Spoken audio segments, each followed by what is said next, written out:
निजामुद्दीन से विशाखापट्टनम जा रही स्वर्ण जयंती एक्सप्रेस में नमाज पढ़ने को लेकर विवाद हो गया। नमाज पढ़ रहे लोगों से पूर्व सैनिक ने रास्ता मांगा तो मना कर दिया और जब विलास नायक मंत्रोच्चारण करने लगा तो उसके साथ बेरहमी से मारपीट की गई। घायल पूर्व सैनिक को बैतुल में भर्ती कराया गया है।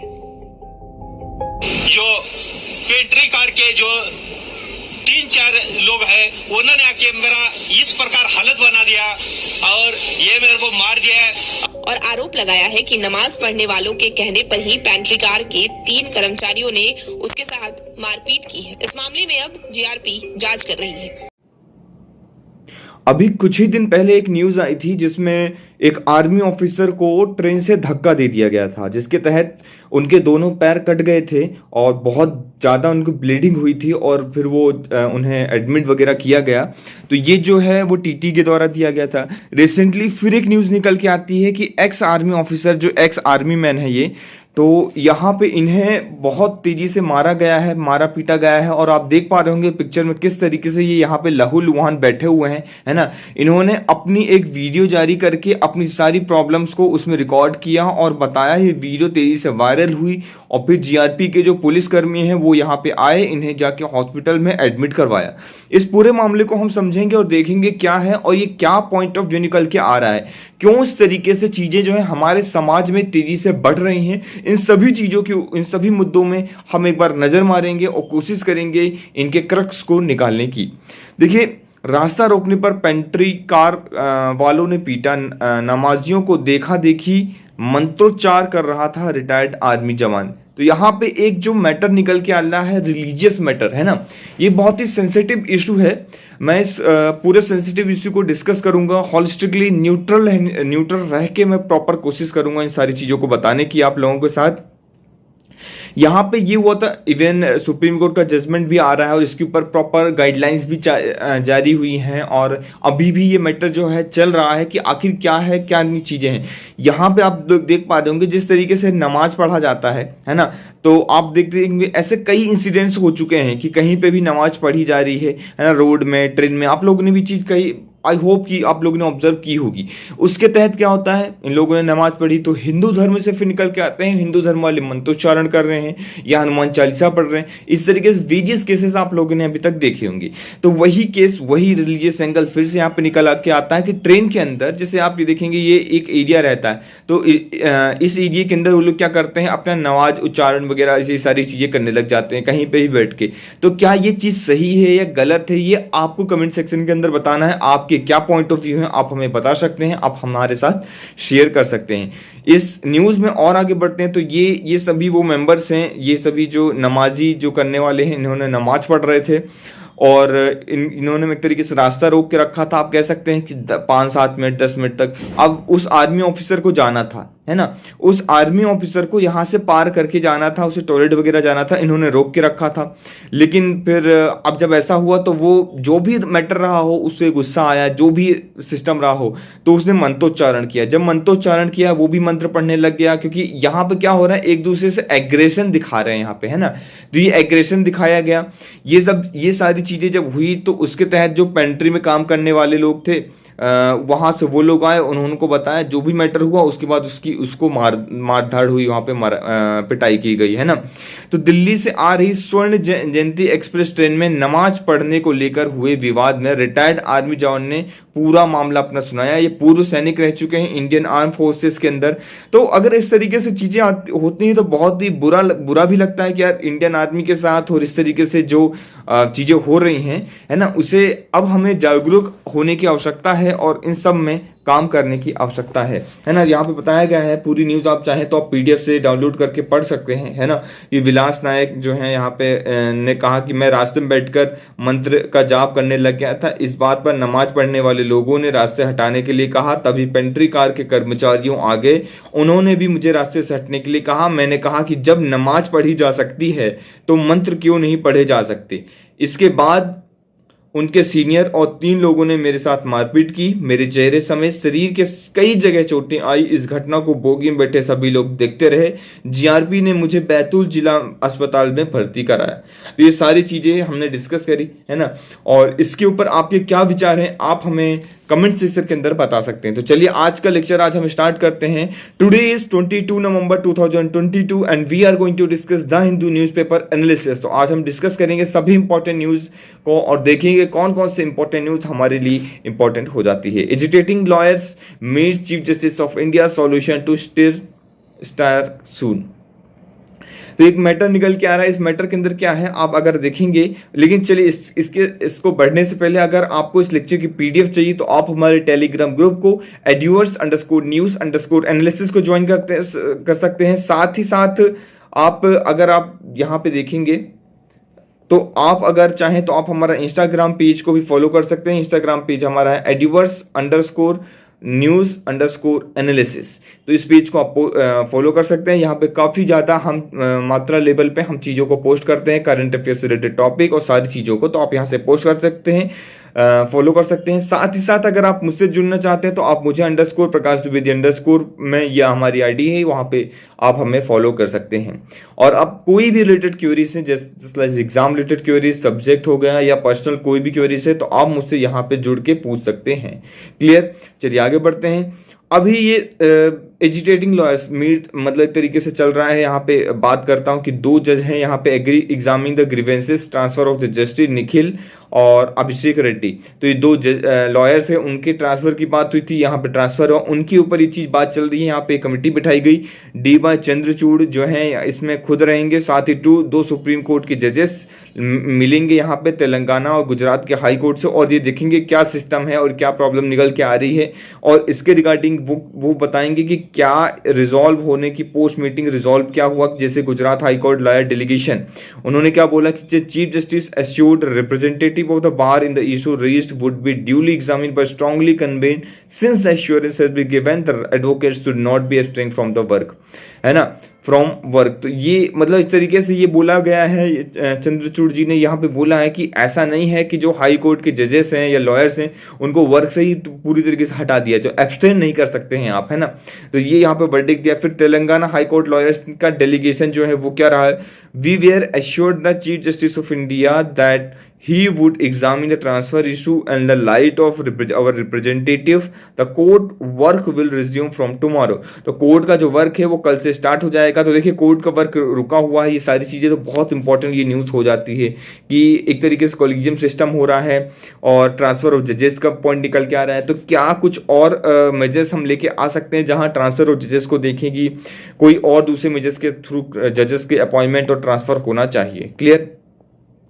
अब देखिए बहुत ही सेंसिटिव सी न्यूज है, आप इसको देख सकते हैं कि over 4000 people a day getting a conjunctivitis से हेल्थ मिनिस्टर ने बोला कि यहाँ पे बहुत तेजी से कंजक्टिविटीज बढ़ रही है। तो अगर आपकी आंखों में भी रैसेस हो रहे हैं या ऐसा कह सकते हैं इरिटेशन हो रहा है और वाटर डिस्चार्ज हो रहा है, स्वेलिंग हो रहा है, स्टिकीनेस आ रहा है, इस तरीके से जो भी सिम्टम्स है वो कंजक्टिविटीज के सिम्टम्स हैं। तो अगर ऐसा हो रहा है तो आप जरूर से जरूर जल्दी से जल्दी डॉक्टर को दिखाइए, है ना। बहुत तेजी से ये चीज फैल रही है। तो जब देखिए मौसम बदलता है तो बीमारी तेजी से फैलती है। तो अगर कभी भी ऐसा हो रहा है तो आप अपनी हेल्थ का जरूर से जरूर ध्यान रखें, है ना, और उसको प्रायोरिटी दें। या आई होप चीजें क्लियर हो गई होंगी आपको। नेक्स्ट जो हमारा आर्टिकल है वो है इसरो से related, ISRO to attempt 200 successful launch of sounding rocket in a row. अब देख पा रहे होंगे कि एक समय ऐसा था जब इसरो को कंट्रोवर्सी चलती थी, इसरो को बोला जाता था कि यार यहाँ ये तो मतलब जो भारत है वो सांपों का देश है ना, बीन बजाता है और कुछ नहीं कर पाता है। लेकिन आज हमारे देश ने, इसरो ने खासकर प्रूव कर दिया है कि हम कितने काबिल हैं और किस किस लेवल पे कहाँ कहाँ हम पहुँच सकते हैं। तो यही सारी चीजें कि 200 सक्सेसफुल हमने लॉन्च किए हैं साउंडिंग रॉकेट को इन अ रो, मतलब लगातार रो में हमारा जो चीजें हैं सक्सेसफुल हुई हैं, जो कि बहुत बड़ी एक अचीवमेंट है, इसको माना जाएगा। अब अगर रोहिणी रॉकेट फैमिली से हम बात करते हैं, ये रोहिणी रॉकेट फैमिली ही आपको याद रखना है। अब देखेंगे RS-75 1967 में एक लॉन्च हुआ था, RS-75 1969 में, 67 में, 69 में, RS-100, RS-125, 200, 300। अब बोलेंगे सर ये जो नाम है, नाम के आगे RS तो रोहिणी नहीं समझ में आ रहा है, लेकिन ये जो नंबर है वो नंबर क्या है मैं आपको बता दूं। ये नंबर जो है उसके बेस में जो डायमीटर होता है उसका नंबर होता है ना, उसके नाम पे ये रखा जाता है। इसके बारे में कुछ और इंपॉर्टेंट इंफॉर्मेशन हम देखने की कोशिश करते हैं, जैसे कि साउंडिंग रॉकेट आर 1 और 2 स्टेज सॉलिड प्रोपेलेंट रॉकेट। कैसा है, 1 या 2 स्टेज का सॉलिड प्रोपेलेंट रॉकेट इसके यूज किया जाता है, use probing the upper atmospheric region for the space research के लिए इसको लॉन्च किया जाता है। क्लियर हुआ वन। चलिए, they also serve easily affordable platform, easily रहता है, अफोर्डेबल रहता है, टेस्ट और प्रूवन प्रोटोटाइप बनाया जा सकता है, इजिली इसको कंडक्ट किया जा सकता है। RS-200 के बारे में बात कर लेते हैं, जो रिसेंटली अभी लॉन्च हुआ है और जिसके साथ हमने 200वां अपना जो है रॉकेट लॉन्च कर लिया है ना। RS-200 is a 2-stage rocket capable of climbing the height of 70 kilometre, 70 kilometre तक ऊपर ये जा सकता है, ये आपको पता होना चाहिए। साथ ही साथ मैं अगर बात करता हूँ first and second stage RS-200 are powered but solid motors के साथ इसको पावर किया गया है।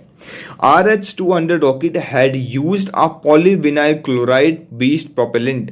तो कौन से प्रोपेलेंट को यूज करता है, काफी इंपॉर्टेंट हो जाता है, क्योंकि पिछले वाले अलग प्रोपेलेंट यूज करते थे, तो ये यूज करता है polyvinyl propellant PVC based propellant को, ये आपके लिए इंपॉर्टेंट हो जाता है। फर्स्ट RS-200 में की मैं बात करता हूं, the first RS-200 to use a new propellant based on hydroxyl terminated polybutadiene HTPB, तो पहला ऐसा है जिसने ये चीज यूज की है। Was successfully flown from the TERLS September 2020, याद रखने का।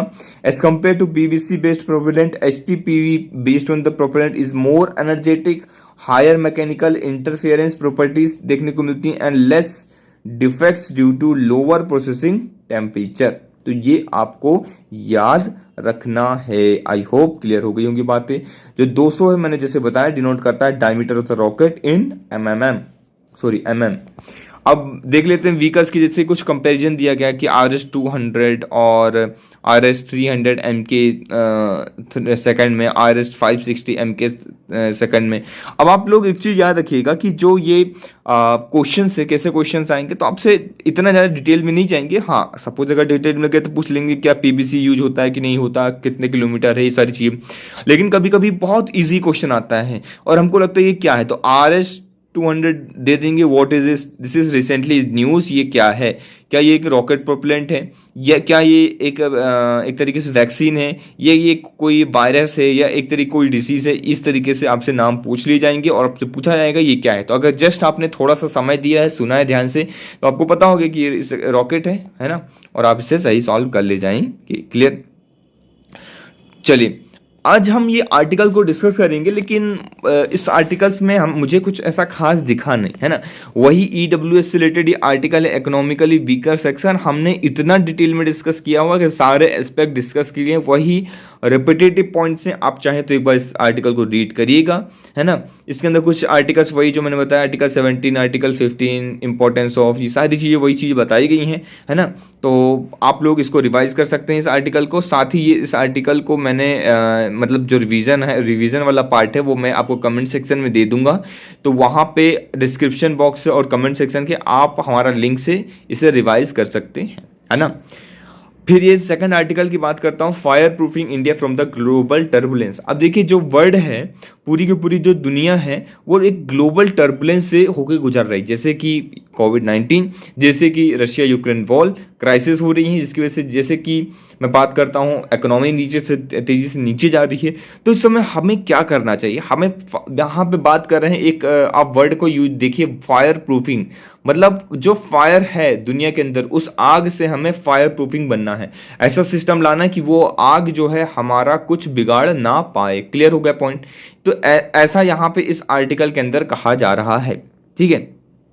चलिए, कुछ हम स्पेसिफिक इशू और स्ट्रेटेजीज की इस आर्टिकल के अंदर बात करते हैं, जैसे कि transforming India with a vision of $5 trillion economy और $10 ट्रिलियन इकोनॉमी को बढ़ाने के लिए हमें क्या करना होगा। है ना, हमें अपना डेवलप फायर प्रूफिंग, तो बाहर से जितनी भी फायर आए हम उससे टैकल कर लें, है ना, वो किसी भी प्रकार की फायर हो, चाहे वो रशिया यूक्रेन का वॉर हो, चाहे वो कोविड-19 हो, चाहे वो ग्लोबल इकोनॉमिक स्लो डाउन हो, या किसी भी प्रकार की कोई भी चीज़ हो, उसे हम डील कर सकें, है ना, जैसे कि एक्सट्रीमिज्म हो गया, हाइपर नेशनलिज्म हो गया, अनइक्वल डिस्ट्रीब्यूशन ऑफ वेल्थ, ये सारी प्रॉब्लम से जो मैं बता रहा हूँ आपको, है ना, migration and adverse impact of climate change. आप क्लाइमेट चेंज, अब COP27 अभी रिसेंटली कंडक्ट हुआ था और ख़त्म हुआ है ना, तो आप देख पा रहे होंगे क्लाइमेट चेंज से रिलेटेड बहुत इंपॉर्टेंट चीज़ें निकल के आती हैं, है ना, बहुत फ्रिजर have impacted the whole world, need to address globally, इसे एड्रेस करना होगा, और ग्लोबली एड्रेस करने के लिए आपको खुद स्वयं सक्षम बनना होगा।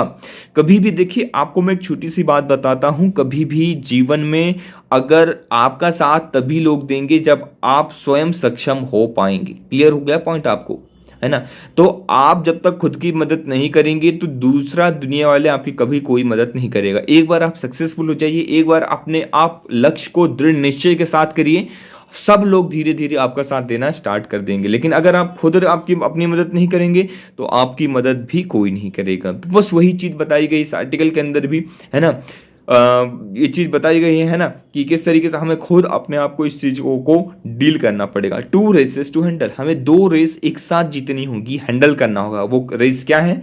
India go about the navigating the next few years, does it have the capacity to run 2 races simultaneously. पहली रेस है one being the long distance one of achieving the status of developed country by 2047। हमारा M है कि हम 2047 तक 2047 तक develop country की category में आ जाएं। हम इतना डेवलप हो जाएं, सारी चीज़ें हमारे अनुरूप हो, जिससे कि ह्यूमन इंडेक्स वगैरह, हमारी ग्रोथ, ट्रिलियन इकोनॉमी जो हम बात कर रहे हैं, 5 to 10 ट्रिलियन इकोनॉमी हो हमारी, इतना बड़े लेवल पे मैसिव 10 ट्रिलियन इकोनॉमी हमारी होनी चाहिए। ये सारी चीज़ें हमारी जो है क्या इसको हम पूरा कर पाएंगे, उसके लिए हमारा आज क्या है। देखिए, कल का अगर आप प्लान कर रहे हैं, कल का एम रखा, बड़ा एम है, तो उसके लिए प्लानिंग आज होगी, वर्क आज होगा, तब रिजल्ट कल मिलेगा। Clear? And the second one क्या है? Being more daunting middle distance run already began in the backdrop of the Russia Ukraine crisis, growing Chinese power, seeking undiluted regional hegemony, power parity, US and the global level. तो जो global level पे और regional level में power parity चल रही है ना, power distribution जो चल रहा है, जैसे कि चाइना का बढ़ता हुआ इन्फ्लुएंस, है ना, इंडियन ओशन में और अलग अलग जगह, है ना, जैसे पाकिस्तान के टेरर से डील करना, जैसे कि ग्लोबल की क्राइसिस से डील करना, जैसे कि रशिया यूक्रेन वॉर की वजह से हुए क्राइसिस से डील करना, है ना, वर्ल्ड ऑर्डर को मेंटेन रखना, ये सारे भी एक बहुत बड़ा पॉइंट हो जाता है। इन सब को डील करते हुए हमें क्या क्या अचीव करना है? डेवलप कंट्री का स्टेटस अचीव करना है 2047 के अंदर। क्लियर? तो इसमें हम डाइम करके एक वर्ड याद रखिएगा, DIME, डाइम के अंदर क्या होता है? हमें क्या क्या चीज़ें फायर प्रूफिंग लेना पड़ेगा, डिप्लोमेसी अपनानी पड़ेगी, अच्छी इंफॉर्मेशन बहुत गैदर करना होगा, मिलिट्री कैपेबिलिटी को बढ़ाना होगा, इकोनॉमिक्स को हमें बढ़ाना होगा। तो डाइम याद रखिएगा, DIME DIME, diplomacy, information, military and economics. Clear हो गया? Paradigm with added S that encompasses society and create dimes। इसके साथ अगर डाइम के साथ अगर आप एस जोड़ देते हैं तो वो डाइम्स बन जाएगा। सोसाइटी को भी, हमें अपनी सोसाइटी को भी अच्छा करना है। Challenge for the India to navigate, ये हमारे लिए बहुत बड़ा चैलेंज है, जिसे हमें फुल प्रूफ तरीके से अच्छे से क्लियर करना है। क्लियर हो गया पॉइंट? वर्ल्ड स्ट्रेटेजिक ऑटोनॉमी इन अ मल्टीपोलर वर्ल्ड में भी एस्पिरेशनल आउटकम, हमारे लिए एस्पिरेशनल आउटकम है, स्ट्रेटेजिक ऑटोनॉमी हमें लेके आनी है। अलग अलग तरीके से हमें इन सभी चीज़ों को डील करना है। आई होप क्लियर हो गया होगा आपको। ठीक है, अब जैसे कि सेकुलराइजेशन हो गया, globalization to height and secularization of the world is headed, है ना, सेकुलराइजेशन की तरफ तेजी से वर्ल्ड जो है बढ़ रहा है, तो उन सब पॉइंट को भी हमें ध्यान में रखना है। उन सब को ध्यान में रखते हुए हमारी स्ट्रेटजी को और हमारी डिप्लोमेसी को अपने हिसाब से, फॉरेन पॉलिसी को ऐसे चेंज करते रहना है। क्लियर हो गया पॉइंट? आई होप चीज़ें क्लियर हो रही होंगी आपको। देखिए, राम सेतु से रिलेटेड ये आर्टिकल है, geo heritage value of Ram Setu, है ना। अब ये जो आर्टिकल है इसको इसमें जो कुछ ही हल्का पॉइंट दिया गया है, पाक बे, गल्फ ऑफ मन्नार में 2005 में एडम ब्रिज के नाम से भी राम सेतु ब्रिज को जाना जाता है ना। अब ये जो इशू निकल के आ रहा है इसको हम डिटेल में डिस्कस करेंगे और मैं अलग से इंफॉर्मेशन आप लोगों के लिए निकाल के लाया हूँ। आप यहाँ पे देख पा रहे होंगे अलग से इंफॉर्मेशन, ये हमारा साउथर्न पार्ट ऑफ इंडिया का साउथर्न पार्ट है। साथ ही साथ अगर आप देख पा रहे होंगे ये हमारा राम सेतु है ना। अब राम सेतु क्वेश्चन अगर आपसे आता है कि राम सेतु न्यूज में है, क्वेश्चन पूछ लिया जाएगा मैपिंग से रिलेटेड, आप कंफ्यूज हो जाएंगे और कर नहीं पाएंगे। लेकिन आप लोग तो होशियार हैं, आप लोगों ने एड्यूवर्स न्यूज एनालिसिस का लेक्चर देखा है, तो आप लोग ये क्वेश्चन को जरूर सॉल्व कर पाएंगे। क्या धनुषकोटी से तलई मन्नार तक ये जोड़ता है। धनुषकोटी यहाँ पे आप याद रखिएगा, धनुषकोटी एक टाउन है इंडिया के अंदर और तलई मन्नार एक टाउन है श्रीलंका के अंदर। तो राम सेतु इन दोनों को जोड़ता है, जोड़ने का काम करता है। क्लियर हो गया बात आपको, है ना। इसको एडम ब्रिज के नाम से भी जाना जाता है और अभी ये क्वेश्चन डिस्कशन चल रहा है कि क्या ये रियलिटी है, क्या ये ह्यूमन मेड है, ये केवल एक ये मिथ है ना। ये डिस्कशन इस आर्टिकल के अंदर चला जा रहा है। इस आर्टिकल के अंदर हम बात करते हैं रामेश्वरम ब्रिज की, है ना। रामेश्वरम ब्रिज इसको कहा जाता है, also known as Adam bridge के नाम से भी इसे जाना जाता है। ठीक है, बात कर रहे हैं कि हिस्टोरिकल हेरिटेज है ये हमारा, है ना। इसको हिस्टोरिकल इंपॉर्टेंस देने की आवश्यकता है। होल्ड प्राइड, ये हमारे लिए प्राइड का काम करता है। लीगेसी एंड लैंडमार्क का वर्क करता है, हमारे लिए लैंडमार्क है ये, जैसे कि ताजमहल, जैसे कि रेड फोर्ट, उस तरीके से। जैसे इस दुनिया में 7 अजूबे, है ना। इस दुनिया में कितने अजूबे हैं? 7 अजूबे हैं, उसमें से 8वां अब ये चलो हम इसको बना देते हैं, क्योंकि बहुत बड़ी बात है ना। Ram Setu bridge was build cover the India to Sri Lanka distance है 30 किलोमीटर तक का अप्रोक्सीमेटली डिस्टेंस दोनों के बीच का मैं आपको अभी दिखाऊंगा। सारी इंपॉर्टेंट इन्फॉर्मेशन मैंने यहाँ पे शेयर की है। और राम सेतु से इसके अलावा आपको कहीं पे भी जाने की जरूरत नहीं पड़ेगी, किसी भी आर्टिकल किसी भी चीज को देखने की आवश्यकता नहीं पड़ेगी। ये सारी चीजें हम इसमें डिस्कस कर रहे हैं, है ना। डिक्लेयर यहाँ पे बात कर रहे हैं, क्या मांग उठ रही है? Declared a national monument and has been concurrently ongoing under the dispute since 2005। देखिए बहुत पुरानी मांग है, 2005 से चल रहा है। देखिए कब तक में रिजॉल्व हो पाती है। अभी रिसेंटली फिर ये सुप्रीम कोर्ट के पास गया है। अब सुप्रीम कोर्ट इसके ऊपर क्या फैसला सुनाता है, क्या चीजें होती हैं। एक्चुअल में रिसर्च चल रही है और रिसर्च के अनुसार जो चीजें निकल के आई हैं वो फेवर में है राम सेतु की, है ना। क्या कैसा फिगर में कि इसका जो टाइम पीरियड निकल के आ रहा है वो टाइम पीरियड वही टाइम पीरियड है जब रामायण हुई थी। जो रामायण का टाइम पीरियड है, जो रामायण के अंदर लिखा गया है, उसी का टाइम पीरियड निकल के आ रही है। अब ये तो साइंटिफिकली प्रूफ हुआ है, मतलब कैसे कार्बन डेटिंग वगैरह की गई, उसके तहत सारी चीजें जब निकल के आई तो वहां से पता चला कि हाँ ये इतना पुराना है, ये नया तो बना है ही नहीं, है ना। तो देखिए 100% पॉसिबिलिटी है कि ये तो सही ही होना है। राम सेतु तो बिल्कुल is 50 kilometre long, additionally park straight from the gulf of Mannar. Setu range from 30 to 30 feet का है, यहाँ पे अच्छा चौड़ा है इस तरीके से। तो आप ये याद रख सकते हैं। Geological provided evidence that Ram Setu was the geographical connection between the two countries India और श्रीलंका। और ये ज्योग्राफिकल जियोलॉजिकल कनेक्शन बताता है कि दोनों के बीच में कुछ ना कुछ कनेक्शन तो रहा होगा, है ना। ये इंपॉर्टेंट बताता है, ट्रेड होता रहा होगा, कुछ ना कुछ होता रहा होगा। ये इस चीज के एविडेंस भी है, कनेक्शन को बता रहा है। इंडिया और श्रीलंका अलग नहीं है, जुड़े हुए थे हिस्टोरिकली। क्लियर हो गया पॉइंट, है ना। तो ये सारी चीजें हैं, आप लोग जाके पीडीएफ से इसको रीड करिएगा। इसको कुछ और भी नाम जैसे नल सेतु। अब ये नल सेतु क्यों कहा जाता है? जैसे कि आप लोगों ने अगर सुना होगा कि अगर तुलसीकृत रामायण में वहां पे एक दोहा है कि नाथ नील नल कपि दो भाई, नाथ नील नल कपि दो भाई, हरि साई ऋषि आशीष पाई। तो सॉरी, नल नील नल कपि दो भाई, हरि साई ऋषि आशीष पाई, इस तरीके से एक दोहा है। उसमें ये कहा गया है कि जो नील थे, है ना, नल और नील थे, नल और नील 2 भाई थे, उनको आशीर्वाद मिला था ऋषियों से कि वो कोई भी पत्थर जो है, अगर मैं एक छोटी सी कहानी सुनाता हूँ, बहुत इंटरेस्टिंग सी कहानी है रामायण की। तो नल और नील 2 भाई हुआ करते थे, वानर भाई हुआ करते थे, वानर कुल में इन्होंने जन्म लिया था। ये बचपन में बहुत ही उद्दंड टाइप के हुआ करते थे, है ना, खूब मस्ती करते थे, है ना। अब ये जब मस्ती करते थे तो छोटे छोटे थे, है ना, तो मस्ती तो बनती है, तो मस्ती किया करते थे। तो जो ऋषि मुनि हुआ करते थे, उनके जो भगवान हुआ करते थे, शिवलिंग हो गया और पत्थर हो गया, जो बुक्स वगैरह हो गई, है ना, उनको उठा उठा के क्या करते थे, ले जाते थे और पानी में, समुद्र में फेंक देते। तो अब ऋषि मुनि बड़े परेशान हो गए थे, अरे यार इन बच्चों का क्या किया जाए।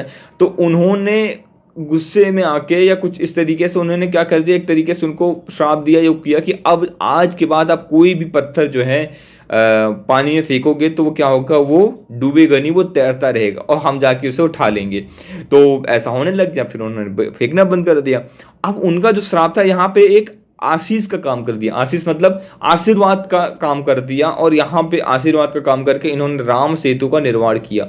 हर पत्थर पे राम का नाम लिख के, राम राम लिख के उन्होंने समुद्र में फेंका और वो समुद्र के अंदर वो पत्थर तैरने लग गए, है ना। तो देखिए कितनी बड़ी बात है, कितनी बढ़िया बात है। तो एक छोटी सी कहानी थी, मुझे लगा शेयर करनी चाहिए, तो मैंने आप लोगों के साथ शेयर की, है ना। अब ये क्वेश्चन आता है, क्या ये मैन मेड है, क्या ये सारी चीजें हैं, नासा से रिपोर्ट आई, स्टोन अक्रॉस श्रीलंका, सारी चीज स्टडी हुई हैं और सारी की सारी चीजें जो है प्रूफ में है राम सेतु की, कि सच में राम सेतु है। ठीक है, ब्रिज ऑफ द सी कहा जाता है इसे, ब्रिज ऑफ द सी के नाम से जाना जाता है, कि समुद्र के अंदर कोई अगर कोई ब्रिज है तो वो सिर्फ यही है ना। तो ये बहुत बड़ी बात है, समुद्र के अंदर कोई इस तरीके से इतना प्यारा ब्रिज है। अब एटम ब्रिज, अब ये कंट्रोवर्सी क्यों निकल के आ रही है, और भी क्या हो रहा है, आखिर बने रहने तो क्या दिक्कत है, लेकिन इसको तोड़ने की बात चल रही है ना, और इसके प्रोटेक्शन की एक तरफ बात चल रही है कि नहीं हम इसे प्रोटेक्ट करेंगे। ये हमारी राम भूमि है ना, India is the land of Shri Ram, है ना, और ये राम सेतु है, ठीक है। और ये श्रीलंका है, प्रीवियस श्रीलंका के नाम से जाना जाता था, है ना। और देखिए सारी चीजें श्रीलंका नाम में ही लंका है, और आप देखिए रामायण के अंदर भी लंका लिखा हुआ है। तो कुछ तो बात होगी, कुछ सारी चीजें तो होंगी, कनेक्ट कर रही हैं। तो 30 किलोमीटर आप ये देखिए ये डिस्टेंस है ना, ठीक है। आर्कियोलॉजिकल सर्वे ऑफ इंडिया ने भी इसको प्रूफ दिया है, सारी चीजें इसके अंदर हुई हैं। अगर अब मैं बात करता हूँ एग्जिस्टिंग रूट अभी क्या है, जो शिप्स वगैरह जाती हैं वो अरेबियन सी, ये हमारा अरेबियन सी है, और ये बे ऑफ बंगाल है ना।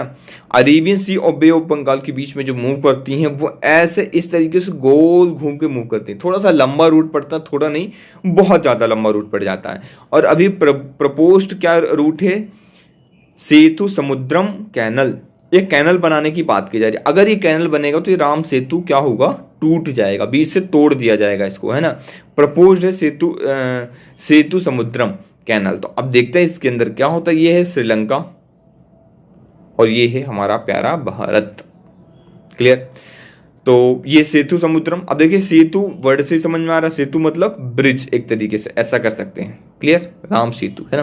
तो ये अभी तो एग्जिस्टिंग रूट ये है और अभी ये प्रपोज है। अब देखते हैं क्या होता है इसके अंदर। 2022 में मैं बात करता हूँ, 26 जुलाई रिसेंटली अभी डॉक्टर सुब्रमण्यम स्वामी जी ने क्या किया, राज्यसभा के जो मेंबर हैं आज किए, तो expedite having hearing the request from the central to declare Ram Setu ऐसा नेशनल हिस्टोरिकल मॉन्यूमेंट के नाम से यहाँ पे बात पूछ रहे हैं यहाँ पे, और एक तरीके से मांग कर रहे हैं कि इसे डिक्लेयर कीजिए, इसे नेशनल हेरिटेज मॉन्यूमेंट को, ठीक है। जो कि अभी इसके वर्डिक पेंडिंग है, जैसे इसके ऊपर केस अच्छे से आता है सारी वर्डिक आती, हम इसको फिर से आर्टिकल को डिस्कस करेंगे। क्लियर हो गया पॉइंट, है ना। लाइमस्टोन वगैरह से अभी अगर क्वेश्चन आता है ये किससे बना है क्या है, तो लाइमस्टोन वगैरह से ये देखने को मिलता है, कोरल रीफ वगैरह इसके अंदर बहुत ज्यादा है ना। तो ये सारी चीजें भी इसके अंदर है, क्लियर। सेतु के अंदर डीप लेस देन 10 मीटर की इसकी हाइट है, पानी 10 मीटर नीचे जो है पानी से ये ब्रिज जो है दिखता है। क्लियर हो गया पॉइंट। चलिए अभी सेंट्रल ने क्या किया है, सेट किया है standard for the e commerce review. E commerce को रिव्यू करने के लिए आप लोग रिव्यू देते हैं ना, उससे रिलेटेड गाइडलाइंस निकाली, उससे रिलेटेड चीजें निकाली हैं, तो आप इसको एक बार जाके रीड कर सकते हैं। मैं छोटा सा बात आपको बता देता हूँ। Ministry of consumer affairs, food and public distribution, कौन सी मिनिस्ट्री है, मिनिस्ट्री ऑफ कंज्यूमर अफेयर्स ने, फूड एंड पब्लिक डिस्ट्रीब्यूशन ने fake review on e commerce, जो फेक रिव्यूज होते हैं ना ई कॉमर्स के अंदर, इसकी वजह से आप लोग क्या होते हैं, आप लोग गुमराह हो जाते हैं, कोई भी प्रोडक्ट खरीद लेते हैं तो अब वो फेक रिव्यू नहीं हो पाएंगे। Platform under centre radar, centre के रडार में रहेगा, क्लियर। यहाँ पे आप देख पा रहे होंगे कि to gauge the magnitude of fake review on e commerce platform which mislead the consumer to buying online services product, prepare road map ahead, department of consumer affairs in association with advertising standard council of India. इनके साथ मिलके क्या किया जा रहा है, इनके साथ मिलके अभी हम बात कर रहे हैं कि यहाँ पे चीज़ों को चेंज किया जाएगा और अब कोई भी फेक रिव्यू नहीं कर पाएगा। तो अगर कोई भी फेक रिव्यू हो रहा है, जैसे पीड रिव्यू होता है, फेक रिव्यू होता है ना, कुछ भी हो जा रहा है, तो वो चीज़ उसको रोकने के लिए कि ऐसा नहीं हो कि गलत प्रोडक्ट हो और कंज्यूमर के साथ धोखाधड़ी हो रही हो। तो बहुत अच्छा स्टेप है ये, बहुत बढ़िया स्टेप है, welcome, we have welcome this steps, है ना। तो ये काफ़ी सही है, इसको आपको याद रखना है। साथ में union health ministry launches India's first suicide prevention policy. बहुत प्यारी इंफॉर्मेशन है, बहुत प्यारी न्यूज़ है ये, है ना। और मैं चाहता हूँ कि इस तरीके से न्यूज़ और इस तरीके की चीज़ें और निकल के आए, अवेयरनेस निकल के आए सुसाइड से रिलेटेड, है ना। अब मैं बात करता हूँ कि मैंने भी कैंपेन चलाया था कई बार जब मैं कॉलेज टाइम में हुआ करता था। तो कॉलेज टाइम में हम लोगों ने बहुत बड़े कैंपेन चलाए थे सुसाइड से रिलेटेड कि लोग सुसाइड ना करें। उससे हमने काफ़ी देखा था हमारे आसपास के कई जगह पे बहुत सारे बच्चे स्टूडेंट जो हैं सुसाइड कर लेते हैं। क्या वजह है, क्या है, सबकी अलग अलग अपनी पर्सनल वजह हो सकती है, कुछ सोशल वजह भी रहती है ना। तो ये देखिए मनसुख मंडाविया जी हैं, ये हमारे हेल्थ मिनिस्टर हैं, है ना। तो ये आपको पता होना चाहिए। तो इन्होंने ही ये प्रोग्राम निकाला है ना। अब इसमें India more than 1 lakh live lost every year, 1 lakh से ज़्यादा लोग जो हैं हर साल मरते हैं सुसाइड की वजह से। टॉप किलर 15 से 29 साल के जो बच्चे होते हैं, लोग होते हैं, है ना, और वो इस कैटेगरी के अंदर आते हैं। तो 15 to 29 ईयर, जब जो कि हमारा प्रोडक्टिव एज है, उसी एज में ऐसा होता है ना कि आदमी भटकता है ज़्यादा। तो देखिए मैं यही चीज़ बोलूँगा कि जन भागीदारी, जन जागरूकता हमें फैलानी है ना, और लोगों को और ज़्यादा अवेयर कराना है। अगर आपके लाइफ में कभी भी कोई भी प्रॉब्लम आती है, मैं आपको सिंपली बोलता हूं, आपको कभी भी कोई भी प्रॉब्लम आती है, किसी भी प्रकार की, कभी भी एक अकेलापन महसूस होता है, या एग्जाम से रिलेटेड कोई भी टेंशन है, या किसी भी प्रकार के लाइफ में अगर सुसाइडल थॉट्स आ रहे हैं, कुछ भी, तो आप मुझे डायरेक्टली कॉन्टेक्ट कर सकते हैं। मेरा इंस्टाग्राम पेज मैंने दे रखा है ना। आप लोग वहां से जाइए, ज्वाइन कीजिए और बिल्कुल मुझे मैसेज करिए, बेधड़के से मैं आपका बात करूंगा। मैं इवन अगर मुझे लगेगा तो मैं आपसे कॉल में ही बात करूंगा, ऐसा, क्योंकि मैं खुद सेशन लेता हूं। बहुत सारे मेरे मतलब स्टूडेंट्स हैं, कभी जो लोग हैं मेरे पास आते रहते हैं, बात करते हैं, तो सबको मैं बताता रहता हूं। तो आप लोग भी ये चीज़ कर सकते हैं। सुसाइड प्रिवेंशन कुछ स्ट्रेटजीज होती हैं, तो उसे हम देख सकते हैं, जैसे कि आप भी अपने आंसर राइटिंग में भी यूज कर सकते हैं। स्ट्रेंथनिंग इकोनॉमिक सपोर्ट, अगर सामने वाले के पास इकोनॉमिक सपोर्ट रहता है तो शायद सुसाइडल रेट कम हो जाते हैं। Strengthening access to delivery and suicidal care, तो सुसाइडल केयर ये डिलीवरी बताना जरूरी है। क्रिएट प्रोटेक्टिव इन्वायरमेंट, हमें जरूरी है कि हम प्रोटेक्टिव इन्वायरमेंट क्रिएट करें, है ना। हंसते रहिए, खेलते रहिए, है ना। एक दूसरे से साथ चीज़ें शेयर कीजिए। आपका कोई घनिष्ठ मित्र है, कोई दोस्त है, उसके साथ चीज़ें शेयर कीजिए। फैमिली मेंबर के साथ बैठिए, है ना। किसी बच्चे, आप कभी भी ना, आपको ऐसा चीज़ें आए ना, डिप्रेशन हो, कभी भी, मैं आपको बहुत सटीक पॉइंट बताता हूँ, आप किसी बच्चे के साथ खेलिए, है ना। किसी बूढ़े के साथ बैठिए, कोई बूढ़ा इंसान है उसके साथ बैठिए, फिर देखिए आपको चीजें में लाइफ में कितनी चेंजेस आते हैं। जो बूढ़ा आदमी होगा, जो बुजुर्ग आदमी होगा ना, वो आपको ऐसे ऐसी चीजें बताएगा, इतनी प्यारी चीजें, इतनी नॉलेजफुल चीजें बताएगा ना। आप अगर पेशेंस से उसकी बातें सुनेंगे तो आपको लगेगा जीवन का एक बहुत बड़ा अनुभव आपके साथ शेयर करेगा वो। और बच्चे के साथ अगर आप जब खेलेंगे ना, तो आपको बिल्कुल हमेशा सारी टेंशन आप भूल जाएंगे, दुनियादारी सब भूल जाएंगे, बिल्कुल फ्री होकर आप इस चीज को पढ़ेंगे, सारी चीजें कर सकते हैं। आप अपने आंसर राइटिंग में भी यूज कर सकते हैं कि ये चीज हमें अपने डे टू डे लाइफ में लाना चाहिए, जिसके थ्रू हम सुसाइडल थॉट्स, इन सब चीजों से बच सके। प्रमोट कनेक्टेडनेस, जो भी मैंने आपको बताया है कि कनेक्शन किस तरीके से आपको कनेक्ट रहिए, है ना, ये से बात करते रहिए, कनेक्शन इंपॉर्टेंट है। Take coping and problem solving skills को बढ़ाइए अपनी, है ना। आइडेंटिफाई द सपोर्ट पीपल, जो भी इस तरीके से पीपल्स हैं उनको बताइए और सपोर्ट कीजिए, आइडेंटिफाई कीजिए, रिस्क को, फैक्टर को कम कीजिए, जैसे कि मैंने आपको बताया है ना। Lesson harm and prevent future risk, जो भी अब हार्म है उसको कम कीजिए, और फ्यूचर में जो रिस्क है उसे कम करने की कोशिश करेंगे हम। अब ये चीज़ इंडिविजुअल लेवल में भी होती है, जैसे training front of line staff, training for general practitioner, ये सारी चीज़ें आप एक बार रीड कर सकते हैं। पॉपुलेशन बेस्ड क्या प्रॉब्लम है, इंडिविजुअल बेस्ड क्या प्रॉब्लम है, क्यूमुलेटिव रिजल्ट्स निकलते हैं, सुसाइडल प्रिवेंशन के क्यूमुलेटिव रिजल्ट्स हैं, है ना, मिले जुले रिजल्ट्स हैं, ऐसा कह सकते हैं, है ना। High quality of treatment, CBT DBT including the online treatment, सारी चीज़ें अवेलेबल है, ये सब आप देख सकते हैं। अगर मैं आपको एक मैप में की मदद से समझाना अगर चाहूँ तो suicide rate highest in Andaman Nicobar island and Sikkim, तो 2 जगह पे सुसाइड रेट काफ़ी ज़्यादा हाई हैं। आप यहाँ पे देख पा रहे होंगे ये रेट दिया है 0 से लेकर 5, 10, 15, 20, 25, 30, 35। तो इस एरिया में देखेंगे सुसाइड रेट काफ़ी कम है, ये एरिया में सुसाइड रेट कम है, ये नॉर्थ ईस्ट के इस एरिया में काफ़ी कम है ना। फिर ये तेजी से बढ़ता जा रहा है। तो आप देख सकते हैं, ये जो है ADSI की रिपोर्ट है, 2021 की रिपोर्ट है, ADSI, ये आपको याद रखना है, ठीक है। तो ये आप बना के भी आ सकते हैं, मैपिंग आप एक बार देख सकते हैं, है ना। आई होप चीज़ें क्लियर हो गई होंगी। आपको, और हमने बहुत सारी चीजें डिटेल में देखी। एक छोटी सी न्यूज और आपके सामने है कि जावा आइलैंड जो है वहां पे 162 लोगों की डेथ हो गई है और स्टिल काउंटिंग 5.6 मैग्नीट्यूड का अर्थक्वेक आया था। और कमेंट सेक्शन में आपको बताना है अर्थक्वेक की डेफिनेशन और अर्थक्वेक के बारे में आपको प्रॉपर बताना है।